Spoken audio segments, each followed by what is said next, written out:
YouTube, I'm Lara and I'm back with the series where I try to make old cakes that I made before that weren't very good, that I try to make again. The first in the series went really well, so this was the original Grinch cake. I know, terrible. And this was the improved Grinch cake. I feel I may have set the bar kind of high, which is really great because it means I got to do that every time. Why do I do this to myself? Anyway, this challenge is a little bit different because the cake that I made originally, I actually really liked. This is the Moana cake I made about 2 years ago. It was for my girl's 3rd birthday, and it's actually not too bad. There are a few things I would change though. I don't like the painting, there's a few details missing, and the sculpting isn't quite up to par. This time I'm going to change things a little bit. I'm not going to remake this exact cake, however, I'm going to find the latest Disney heroine and make her instead. Unless you've been living under a rock, I guess you know the movie Encanto. Well, I'm going to make the heroine from that movie, Mirabel Madrigal. I'm making this cake for my toughest critics, my 5-year-old twin girls, and if they don't like something, oh, they'll tell me.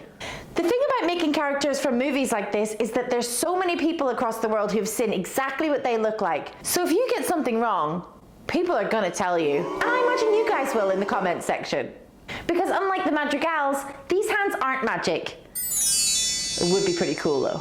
Encanto has quickly become one of my favorite of all time Disney movies. The soundtrack is incredible and the characters are so good. The only problem with the characters being so good is that I didn't realize how detailed they were. Mirabel's skirt has thousands of details on it, and I don't have much time to make this cake.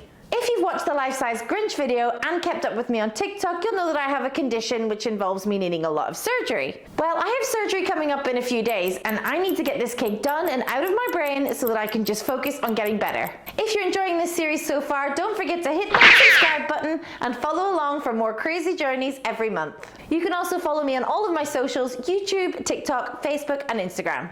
This time it's going to be a little bit different. My husband Nick is at work this week, so I'm going to be doing this completely on my own. Every single bit. The washing up, the dishes, the rolling. But it's okay because it's part of cake decorating and I love every part of cake decorating. Okay then, I have 3 days to complete this cake. Let's see if I really can cake anything.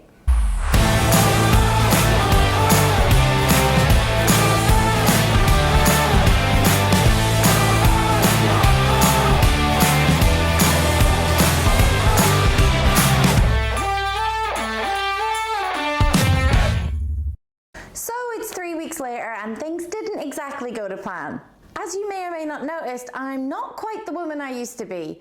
The operation that I had scheduled didn't go to plan, and I ended up having a 2-week stay in our local hospital. Anyway, I'll explain that all later. Here I am making the Mirabel cake. When I do a cake like this, I always have to start with an internal structure. So I got to designing that. My husband Nick was thankfully on hand that day to help me build it, and then I got on with stacking the cake.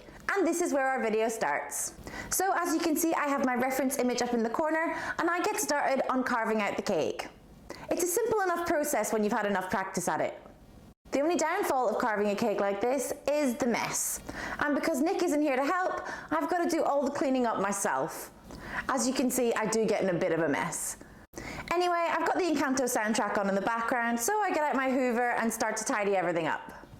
Once that's done and I'm back to a nice, shiny, sparkly surface, I grab some ganache and cover the whole cake. This helps to lock in the moisture and it's really tasty. I know a lot of people don't like the flavour of the fondant or even the modelling chocolate, so this time I decided to sculpt the details on the skirt from ganache.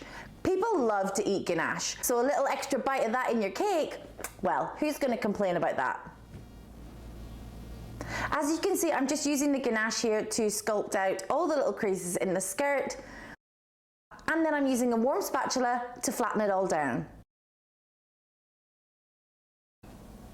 I'm speeding through a lot of the details here, but if you want to have the complete tutorial on how I made this cake, you can join my Cake Anything Club. Details of that will be posted below in the description. After all the ganaching is done, then I've got to do some more cleaning. One of the main parts of cake decorating is cleaning up after yourself, and I'm not a very tidy baker, so I usually have a lot of cleaning up to do. Once my surfaces are all clean again, I grab the cake, which now weighs a lot, and move it back onto my surface. I've mixed together some different colors of modeling chocolate to get the correct skin tone for Mirabel, and I'm just building up her main features that aren't part of the cake. So her feet, her legs, and her arms. I'm just going to do this roughly for now, as I'll come back and add on detail when it's all hardened up. Here you can see I'm just adding on a hand, but with no detail. Next up, I'm going to sculpt the face. Once again, I'm only giving you guys a sneak peek at how I do my sculpting. If you want to see the complete tutorial slowed down and in absolutely amazing detail, then you can join my Cake Anything Club, and the details will be in the description. Next up, I just take a little bit of that modeling chocolate, put it through my sheeter, and add it onto Mirabel's top section. Here I am sculpting the face, and I've sped it up because it takes a long time. I'm adding on small details, and I'm building up the face using my reference images. I continue to build up the details until I'm happy with the face. Next up, it's time for the clothes. I find that one thing that makes my cake stand out from the rest is the intricacy of the fabric. I try to make it look as if the clothes are flowing rather than just being static on the cake. So I'm adding in lots of swoops and drapes, just using my modeling chocolate and some tools. This does take a little bit more time, but I feel the effect you get whenever it's finished is just so worth all that time and effort you put in. Next up, I'm going to do the hair. This took forever. Getting that hair texture was not easy. The hair was pretty difficult to do because it was so textured, but I found a way to twist the fondant and modeling chocolate to make this really cool curly hair kind of effect. Then I went in with my detailing tool and added a few different strands. As you can see, it turned out pretty cool. One other thing I did decide to change was her feet and legs. Originally I made them a little bit too chunky, and Mirabel's legs are actually quite petite, so I went back in and resculpted them and made them a lot more fine. Now it was time to add all the details, so I started off with the shoes, and then I added on some blue, teal kind of coloured modelling chocolate for her skirt. Then I added in these details. Next up, I decided to airbrush, and this kind of went a little bit wrong. As you can see, I've added some cling film underneath to catch all of the falling blue airbrush colour. Unfortunately, I should have cling filmed the whole room. That blue airbrush colour went everywhere, and I mean everywhere. It was even up my nose. So while I was panicking that I'd completely ruined my kitchen and trying to get rid of all this blue airbrush colour, I got a call from my kids' school to say that the girls weren't very well. So I had to stop what I was doing, arrange someone to go pick up the girls and bring them home, but unfortunately I was isolating due to my operation being in a few days, so I couldn't be too close to them. So with them on the sofa in the office feeling sorry for themselves, I ended up having to do all the detailing for the skirt on my office desk. So I didn't actually get a chance to record them, but here's how they turned out. Once my husband was home from work and the girls had been put to bed, I came back down to my studio and got on with finishing this cake. I only had 2 days left until my operation, so I really needed to get on with this. First of all, I added a little bit of detail with this stitching tool, and then I got to work painting on the details using a mixture of cocoa butter and powder food colouring. Here I am adding the whites of the eyes, and then I used a piping tool which was around the same size as her iris. I just placed it into the eye slightly to give me the indentation so I could get a perfect circle when it came to painting the eye. Here I am adding the brown to her eyes, and then I went in with some black and added in the pupil and a little bit more detail around the edge of the iris. Then I went in and painted her teeth, added her some lipstick, put on a few freckles, and a little bit of blush. I felt like a makeup artist, which was kind of cool. I then went in and added some eyelashes. I think eyelashes really finish off these cartoon eyes.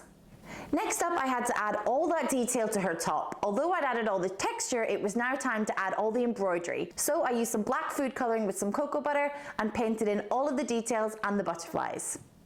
The last thing to do with this cake was to add in all of that stitching detail. I had originally thought about painting the details onto the skirt, but I just didn't feel like it was giving enough texture, so I'm really pleased that I did decide to make it all out of fondant, as it gave away a really authentic stitching feel. And the very final finishing touch are Mirabel's signature green glasses.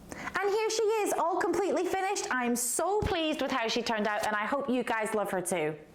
I know this was slightly different to my original challenge because I didn't make the exact same cake, but I think if you see the cake side by side, my original Moana, and now my finished Mirabel, you can see quite a bit of improvement. Well, I hope you can anyway. If you watched my previous challenge where I remade the life-size Grinch cake, you'll see that Jim Carrey himself actually tweeted about my cake, which just absolutely blew my mind. And what was even more mind-blowing is the actual actress who's the voice of Mirabel in the movie Encanto went wild on my Instagram posts. She commented, she liked, she shared. She was blown away, which for me was mad. I feel I may have set the bar slightly high, as I'm now 2 for 2 on these challenges where the actual actresses and actors who played the characters have commented or shared on their social media. So no pressure on the next few. If you've enjoyed this video and want to see more of my challenges, don't forget to hit that subscribe button down below. You can also go through my social media and find other cakes that I've made before that you think I could do better again and comment them below. I may even make the one that you choose.